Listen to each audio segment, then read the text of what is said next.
we go. Welcome to the Devil's Tramping Ground. What have you landed on? Well, let me tell you, it's Books of the Week. Good morning, glory. Say there, stop that yawning. A brand new day is dawning. Pull up the shade and let the sun come through. Good morning, glory. Spend about an hour underneath a shower and keep on singing like the birdies do. I haven't given people this spiel in a long time, but Books of the Week is a show that generates out of a little library in Little Cedarburg, but there's nothing little about our resident book critic. This is the big one. This is the granddaddy of them all. In Big Boston, it's Big Steve Donahue. How are you, sir? Hello, everybody. I don't know how big a critic I am, but I certainly am a prolific one. I think that is all the size we need here on this show. More than likely, Steve, even comes across my ken, I'll review it. Anything. I'll review anything. Look at you. That shirt, those shoes. Oh.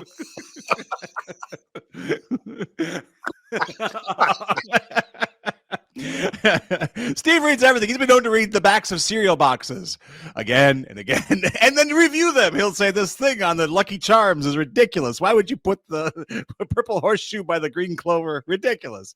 Anyway, we like to review books on this show, and here in the library, we get new books every week, and they are falling from the sky faster than I can possibly put labels on them, which is what I was doing all day today. I've got label thumb, Steve. It's stuck. Important for our viewers to know that although we don't bring literally anything else to the table, we at least have that distinction. The host of the show is the buyer for his library, and the guest is a full-time book critic. Hi, Cedarburg. I'm spending your money. So those accolades are as good as it gets for any of you who are wondering what the next half hour is going to be like. I'm afraid it's all downhill from there. Leave now. But stick around. We would love you to stick around. We like to start in nonfiction. We'll move over to fiction. And then after that, I will dust off the wild cards and juggle them in front of Steve, and he will pluck them out of the air and give us his response. But let's start with nonfiction, please. Our nonfiction pick today is Careless People by Sarah Wynne Williams. And it's an insider's expose of Facebook. Oh. She was at Facebook forever and ever. Yes. And is no longer, and is writing this book to tell us all the dark side of Facebook and where the bodies are buried and whatnot. Extremely engaging reading. As gossip will tend to be. It's extremely engaging reading as you learn pretty much the worst things that you already suspected about the weirdo Lex Luthor billionaire that runs the place and also the place itself. Yeah. You don't learn anything that's going to really shock you. Yeah. I always, when I see books like this, tell-all exposés like this, I always try to think, what is the non-reading world that is 99.9% of the world? What is the non-reading world what are they going to do with this? Because you've got TV studios and whatnot, cable streaming services and whatnot, and none of those people read, right? At all, ever, right. Anything. No. Down in the bowels in the steam trunk distribution room, they keep a guy who does read. In case a book into the news, they send the book down the pneumatic tube and give him 3 minutes to read it and pluck out the really neat bits. Have you ever been that troll, Steve? In the no, you'd love that. Actually, I feel like you would actually love that, but I don't know. Paid reader. I couldn't stand to be a flunky because I'm rather fond of firing people. Yes, I had hoped that you'd been fired. You know that. I only imagine you've been fired a million times too, because you do it so effortlessly here. I've had emails from people who watch the show who say, I can't decide which I look forward to more, you firing Jeff or you rehiring Jeff. It's a vicious circle. I try to think with books like this, what would that terrified reader do? What would that person pick out of a book like this? And I honestly don't think there's anything in this that people don't already know. Yeah. Facebook is $1 trillion company that is pure evil. We've been through the Ben Mesrick social network bit already. So. And also the Cambridge Analytica, the fact that Facebook fraudulently and utterly manipulatively alters the results of elections, not just in America, but around the world. We know already that Zuckerberg and Facebook are unmitigatedly evil without an upside. And Let me ask you. Let me ask you this though. I mean, does this book cover that Zuckerberg might not have the self-perception to know he's evil? Because that certainly seemed to be what came out of the Social Network. Like he always seemed to like, I'm doing this for some sort of greater good. Now, Right. and most evil people feel. I mean, you know, I've seen Star Wars. I know how the Emperor works. Or some kind of autism. Sure. In the Social Network, you're really getting some kind of autism. Someone Absolutely. who's wired like a human being. Mm-hmm. That's a flagrant lie, and it isn't. I don't think that Wynne Williams doesn't really try to tell that lie in this book. Either because it's self-evident in a board meeting or even for 5 seconds watching him online that there's no part of his evil that's unconscious, or because she has an axe to grind. Because this is a gossipy tell-all, you have to keep that second prospect in mind. Yeah. That maybe ordinarily you would think that maybe some of this is not true. I would reference our viewers and listeners to our very moderate button-down episode on Spare by Prince Harry. Sometimes you might think that none of this is true. In this case, we already know that all of it is true. Yeah. Probably a lot worse than this is true. Sure. About Zuckerberg and also Sheryl Sandberg, who I loathe, the author of Lean In, who's been a mucky muck at Facebook. These people do not come out well, but you have to figure that this author vetted this manuscript, that her publisher vetted this manuscript through 10 different layers of lawyers. Sure. So it has a reason to exist, right? It has a reason to exist. Yes, it's a little bit redundant. And also, you know, this isn't quite a recommend. It's very readable. It's very page turning. Yeah. But it's not quite a wholehearted recommend for a reason that is going to strike some of our younger viewers as very old fashioned. There's nothing I can do about that. And that reason is simple. When you encounter evil, you're supposed to repudiate it right away. Yeah, there you go. Take a swing at it right away.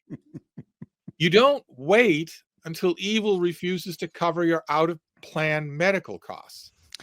You don't wait until then. You don't wait to find out whether or not evil is going to get your retirement account into 10 digits. We have a real problem with that in this country, don't we? Like we wait for evil to, everybody knows, and then it does evil things, and we go, "Did you think that would happen?"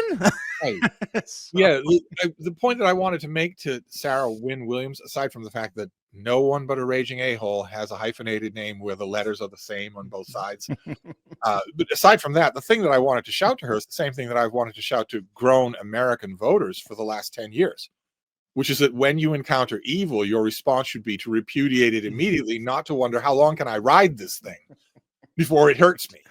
Me personally. I don't care if it hurts my kids, before it hurts me personally. There is no chance whatsoever that Sarah Wynne Williams did not know that Facebook was evil from her first week there. There's no chance that she didn't know that. She wasn't some, girl in the copy room. She knew that right away, and she stuck with it for a long time of it being evil. So I'm less than generous towards her tell-all book. Yeah.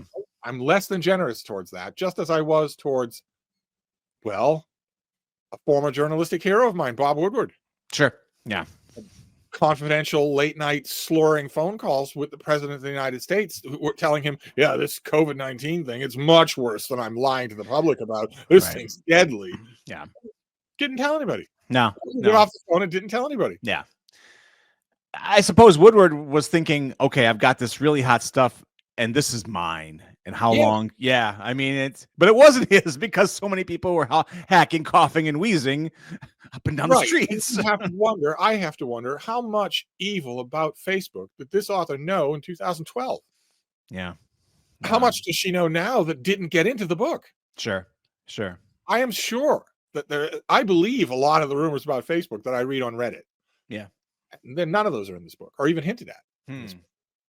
So this might be a good book for somebody who uses a casual Facebook user who has never thought of for a minute that there's anything wrong here. Maybe this is a good primer. It's a very readable book. Yeah. It's very readable. Yeah. I have no idea who wrote it, but they did a good job.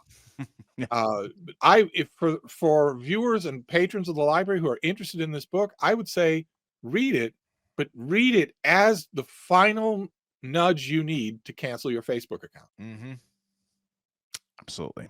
We would not have a, let's face it, completely bald Mark Zuckerberg buying and selling elections all over the world if it weren't for this company. Yeah. And this company is you. It's Sure. me. It's Yeah. everybody using it. If nobody used it tomorrow. Yeah, not a single person logged on tomorrow morning, or even like at 12:01. Just everyone said, nope, we're all. I don't know how you coordinate that. Person. We'd have one less supervillain in the world. Right. How to get rid of the Legion of Doom, Steve? We start with one and don't log on. I like that.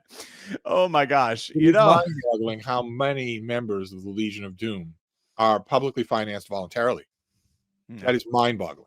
Oh, without a doubt. Without a doubt. Well, there's a bright future we have coming up. Obviously, you saw what happened in Wisconsin this week. Once again, we in the Dairyland have to ride to the rescue of America. You're welcome.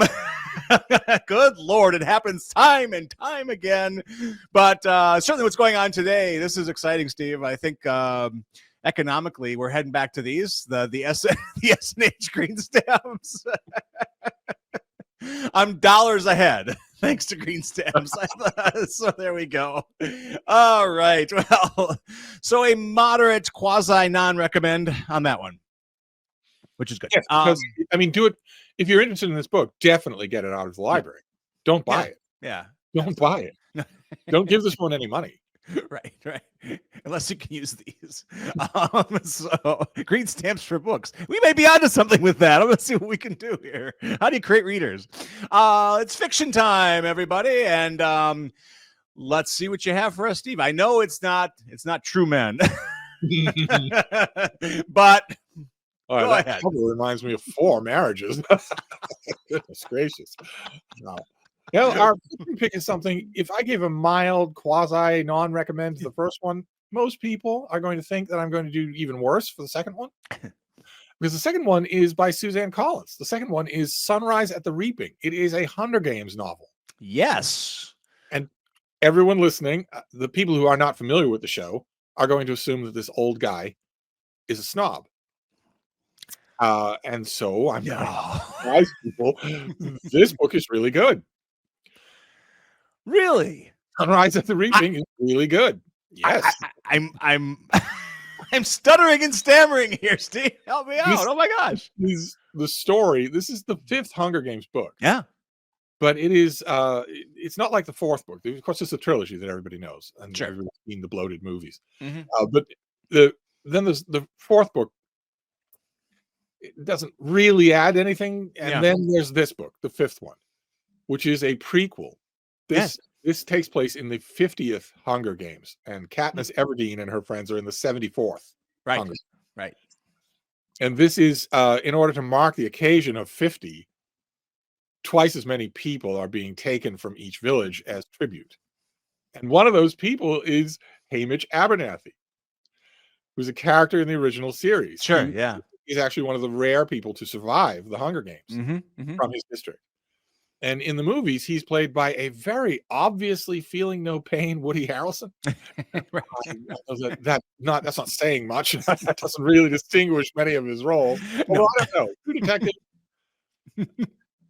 But here we see the youth of that character. Here we see that character's origin story, I guess.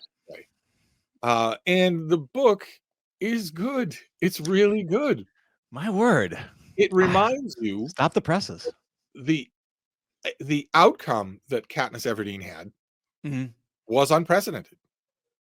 It reminds you that in the actual first trilogy of the Hunger Games, you are seeing something that has never happened before. Yeah.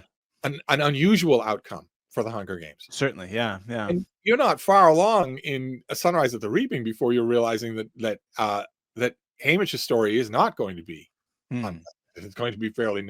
This book reminds you of what the Hunger Games actually are. Sure, absolutely, yeah. And it's not Turgenev, it's not good prose, but it is good pacing. Yeah, I would recommend this book unironically to any Hunger Games fan. My goodness. Well, this Unlike is the fourth Hunger Games book, this also has the added benefit of being able to be read by anybody. oh, it's totally it's- insular, standalone. The 50th Hunger Games. It has nothing to do with the 74th one. It has nothing to do with the first 3 books. Huh. So you get introduced to Pan Am, you get introduced to all the different districts, you get introduced to what the Hunger Games are, and you get a main character who is. It doesn't reference. It doesn't reference the fourth book. It just came out a couple of years ago. That Ballad of Snakes and felines or whatever, whatever the hell that was. In the Hunger Games trilogy and in the fourth book, there's all sorts of lore that is either established or that is established in the reader's mind right as they're reading it. Yeah, and there are callbacks to stuff like that. There are references. This is very much set in the Hunger Games extended universe. Yes. So Absolutely. Hunger Games fans will feel right at home. But I was watching with this thing specifically to see, would this be acceptable? Would this be comprehensible to someone who's never read the books? Sure. The original books, and it would be far more so than the fourth book. Nice. That's great. Wow. Well, I can't wait to get it in. It'll be here, and I hope that they tear the doors off the place for it. The Hunger Games still to this day circulates constantly. I was going to ask you that. Yeah. So Hunger Games does well at the library? It does at generational. Like you'll have a year off, a year on, a year off, a year. Where it's like kids seem to have forgotten it, and then their parents are like, "You have to read this book because what about the Ballad of Snakes and Mega Stuff Oreos." Yes, the Ballad of Snakes and Schnauzers did not it didn't seem to light anything on fire, and nobody seemed like nobody cared. I didn't care when I read it. My first thought when I finished it was, it's time for you to make a new universe. Yeah. It's time for you to write something new. I'm glad the author didn't do that. Yeah. At least one more book. I'm glad the author didn't do that. I think she should. I think she should. I know her from, actually, my kids were in the target spot for a series she wrote called Gregor the Overlander, about a kid who disappears into the greats of New York and winds up commiserating with bugs. And it's wonderful. It was actually a really enjoyable read. So that we enjoyed. And then I sort of tuned out with the Hunger Games. And it's interesting that another one's coming out here at this particular point in history in America. So, it could be fun. It could be fun.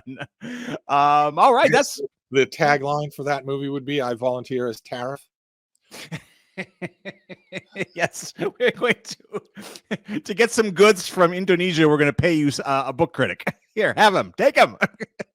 Troublemaker. There we are.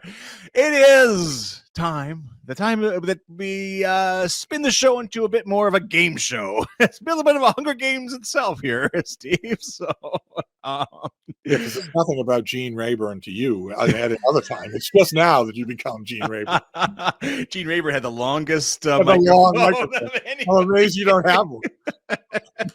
I'm going shopping after the show. I want one. Oh my! No, I'm more of a Bob Eubanks when making whoopee. Anyway, here we are. Let's start with this.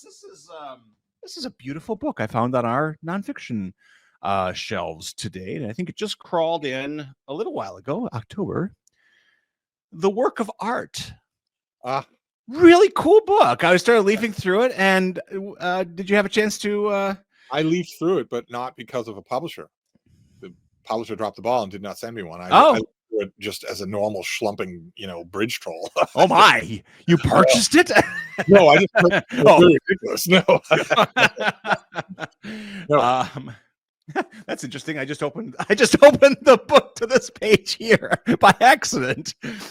Anyway, very interesting. It kind of seems to take this sort of broad, what it takes to create art and what it takes to consume it, and it just seems like one of those fun books that I hate to say it, but you put it on the back of your toilet tank. Well, my first impression of it was that it demystifies art. And that too, yes. Yeah. You want to do that for high school students, college students. You want to do that. You want Definitely. to demystify it. They include, the editors include lots and lots of stuff. Yeah. You might not first think of as art. Yeah, a very busy book. I have a copy of my own. I have not examined it in detail. Yeah, I got lost in it over lunch, and I might be taking this home tonight, actually. So if you're looking for it, Cedarburg friends, it's at my house. So I'll be back in 3 weeks. I mean, Fiction. you carefully said that you carefully avoided saying that you got lost in it on the clock. Never, never to suggest such a thing is no. I do this on the clock. I have a prune party, but I don't read books. I'm not sure what to make of this, Steve. Maybe you can help me out. The Antique Hunters, Death on the Red Sea by C.L. Miller. What is this? I couldn't figure. Is this a mystery? Is this a? I bought it, so I should know. Why did you buy it? Because we had the first one. I think this is book 2. So you've enjoyed or did something with the pages between the covers, yes? I read the predecessor. I have not read this one. Okay. And I want to stress to our patrons and our listeners and our viewers that your reading time is very limited. Very limited. Yes. You get up in the morning, you smack your kids around a little, you have No. coffee instead of food, you go to work, you grouse at work all day long, you start drinking from the bottom drawer of your desk at 3, you get off work at 5, you get home at 6, you slap the kids around a little more, the supper's not ready. Then at 8 or 8:30, after a few dozen beers, you go to the bathroom to take a dump, and you do what everybody does when you're in there. You push. Only this time, unlike every other time, you do what often happens when that happens. You throw an aneurysm and keel over face first onto the tiles of the bathroom, and you're gone. That's how quick it is. That's how little reading time we have. I know the best monologues we've ever had on this show, by the way, Steve, just so you know. I'm going to publish that. My advice would be twofold. One, don't push. Men always do. And you'd be amazed how many men die in the bathroom because of it. And number 2, don't read. Find something else to read. Find something that has a little bit of meat on its bones. You know, Catherine Mack says that come sail away with your new favorite investigative duo. That's what she said. Yeah, they're wacky. Yes. They're extremely wacky. Maz Evans says C.L. Miller is a writer of that rarest vintage, painting beautiful words to create a compelling story. It's rare, you know. Nobody uses words to create stories. It's not a sterling. I haven't read it, but Right. I'm still not recommending it. No, absolutely. Well, if we're not there already, I thought we would take a little trip, you and I, and the viewers as well, and let's go to hell. This is a graphic novel adaptation of Inferno. Dante's. This one I have gone through, and it's terrific. It's pretty cool. This is Dante's Inferno. This is the first part. Oh, show the artwork up close there. Oh, very nice. Yeah. This is the first part of the Divine Comedy. This is when Dante's main character, Dante, is toured through hell by the Roman poet Virgil. Probably some of you encountered this when it was assigned to you in school. Yes. And it has been an enormously frequent subject for illustration. There are lots of illustrated Divine Comedies that are out there, and there are lots of illustrated graphic novels of it. And that's because it's so much of what happens in the Inferno is very picturesquely graphic. Yes. Yeah. Absolutely. It's beautiful. Beautifully done. Pencils. It looks like it's all graphite. It's all finished pencils. Really stuff. Just remarkable. So and it'll help. No two artists will ever draw some of the punishments the same. Right.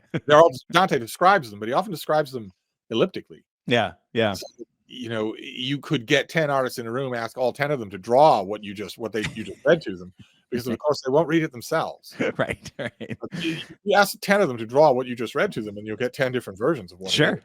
That would be fun, actually. I would love to have a little draw off of Dante's Inferno. It'd be a good reality show, like the British Bake Off. It'll be the Inferno draw off. So, do you want to show our readers? Go to the very end, the very climax of the Inferno. Of course, Dante and Virgil are descending and then climbing throughout the whole of the book. But the climax is that they finally meet Satan. Yes, and they do. Satan is not he's not what you think. Right. Hell is a cold place. In Dante, hell is a cold place. Satan is half frozen in ice. Yes. Where is he? Well, I mean, we've got this guy here, but I don't think that's the precursor. And yeah, no, is that our main guy? No, See, wait. Oh, you're here. looking for somebody who has 3 heads. Yes. Ghidra. 3 mouths full of slavering fangs, and in each mouth he is constantly shredding and chewing, and they grow back. Right. 3 traitors. Judas Iscariot is in the middle. Then there's Brutus, who stabbed Julius Caesar, and then the other mouth is my producer. I'm struggling to find Satan here. I don't know why. I've got. Well, it could be the artist of this book, I noticed, takes a lot of liberties. Yes. A lot of things don't look anything like not only what other artists do, but how they're described. Sure. Absolutely. Still, though, for the same reason as a couple of other books we talked about today, give this to your kid. Especially a teenage boy, right at the age when boys stop reading. This would be perfect. Yeah, absolutely. Well, and especially if they're a comic book fan or a superhero fan, can say, "I got an alternate." The neatest thing about things like this, very much including the neatest things about illustrated classics is that there's only one place for you to go if you really like it, and that's to the classic itself. Yeah, absolutely. Yeah, that's the next a gateway drug, I guess. Hopefully, that's what we're hoping here. I'm sure you've been here. I believe about a year ago, I sent you a lot of very dense literature on Cedarburg to your home. I'm sure it's still there somewhere in the. It caused me several days of pushing. You know what I mean? So this has got to be as compelling. This is Venice, and it is the remarkable history of the Lagoon City, and looks like something of this heft would be the final word on Venice. Very, very good. It's a very, very good book. Nice. Covers a lot of little niche subjects that ordinarily big historians of a 1-volume big history of Venice just gloss over. Yeah. This author manages to cram in a lot, including a large amount about the present day city. Sure. And this is also a rarity for the wild card segment of Books of the Week, because I've actually written a review of this book. Oh, that usually there you go. So maybe if I don't fire my producer, maybe we'll leave a link to that review. I might just do that. It's a great story. Yeah. No matter where you plunk down anywhere in Venice's 1,000-year history, you're going to get great characters, great story, great dramatics. Yeah. And this author knows that, and he doesn't sacrifice any of that for scholarly acumen. So it's a really good nice. 1-volume history. Highly readable sounds. Yeah, definitely. Yeah, sounds just like Cedarburg too. So there we are. This is an interesting title that I had to grab by a man who's come up on the show before and will again, I'm sure, because he keeps writing. And that is, of course, The Secret Lives of Booksellers and Librarians by James Patterson. Now, Steve, I can tell you all about at least the secret lives of librarians, and this is kind of how it goes. I have never been a librarian, but I have been a bookseller. You have indeed. And that's what this book is. It's just stories from the trenches. Yeah. Great anecdotes, great heartwarming stories, uplifting stories, all that sort of thing. I have maintained forever and ever to deaf ears that it's a shame that nonfiction doesn't pay as well as fiction, because so many writers are so much better at nonfiction than they are. This is a perfect case in point. I know that Patterson has millions and millions of fans of his fiction, but his fiction is awful. Yes. And his nonfiction is not. His nonfiction is not. Whether he writes it himself or whether he's just polishing the work of others. Sure. He has another recent book about the lives of policemen. Yeah. This one is utterly charming. This one, all the rest of Patterson, his novels, for instance, or the rest of his nonfiction, but is hit or miss. You would have to judge your audience. But this, anybody you know who has ever been a bookish person is going to want this. Yeah, absolutely. Another during my prune party from earlier, I cracked this open too, and you can open it to anywhere and just start, and there's something wonderful that will grab you immediately. The interactive part, if you read this and you are a librarian, or you ever have been, or you're a bookseller, or you ever have been, the interactive part of the book is that you will be thinking up stories of your own. Yeah. Yes. Well, just the fact that you are very similar because people Yeah. do weird things in bookstores. They do Weird weird things in libraries. I do. We're going to do a coffee table book on the weird things that happen in libraries and bookstores, but it had a parental Yeah. advisory. In the old round reading room of the British Museum, one time a librarian walked up to a patron who was at one of the tables. He had an old book open in front of him, and one by one he was taking lemons out of a bag and squeezing their juice onto the pages. And the librarian at the old reading room walked up to him and said, "What are you doing?" Yes. And without missing a beat, he looked up at her and said, "I would have thought that was self-evident." Can't fault him. I mean, I wasn't going to use oranges. Oh my gosh. Oh, well, we know what we get a lot of damaged books here too at the Cedarburg Public Library, and sometimes it takes a little coin to fix them. And you know what a really good place to drop some coin would be? Yes, at patreon.com/books of the week. Our rapidly growing. Well, some of you are doing us the honor yes, of being generous with the Patreon. we're hitting some milestones over there. We're not, it's not coming to us. We're not taking this money. No. I wouldn't know what to do with it. My mom gave me money once and I did terrible things with it. So we're not going to do that. I'm not going to let Jeff have money anymore. That being said, I think I gave your mom money once. You know what I mean? And then she filtered it to me.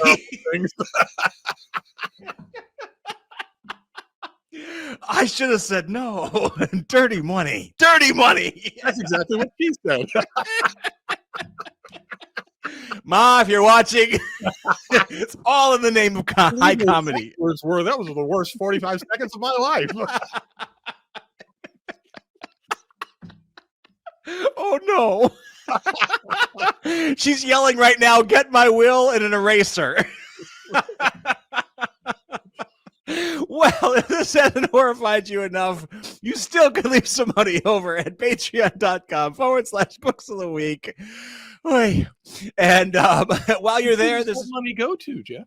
That wouldn't you like to know why it goes to the friends of the Cedarburg Public Library that are the very engine that makes this building. After the last minute, they're all saying, "I don't know these guys." Yeah, we have never taken a nickel from them. Well, little known fact. Oh, one of the friends of the Cedarburg Public Library was also a survivor of the 50th Hunger Games. Is it who I think it is? I think so. I think so too. They look a little gaunt. Anyway, yes, you want to look for the person who's never lost that 1,000-mile stare, and will do anything to survive.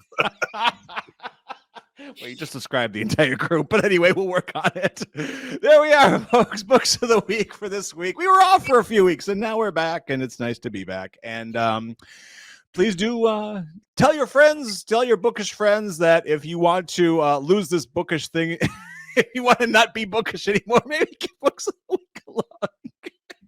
How do I cure? You could tell them or you could warn them. Yes. Doctor, how do I get rid of this book thing? Well, I have a podcast for you. All right, everybody. Have a great week, Steve. Have a nice reading weekend, and we will be back next week. To keep the prune party going. To keep the prune party going. All right. There we go.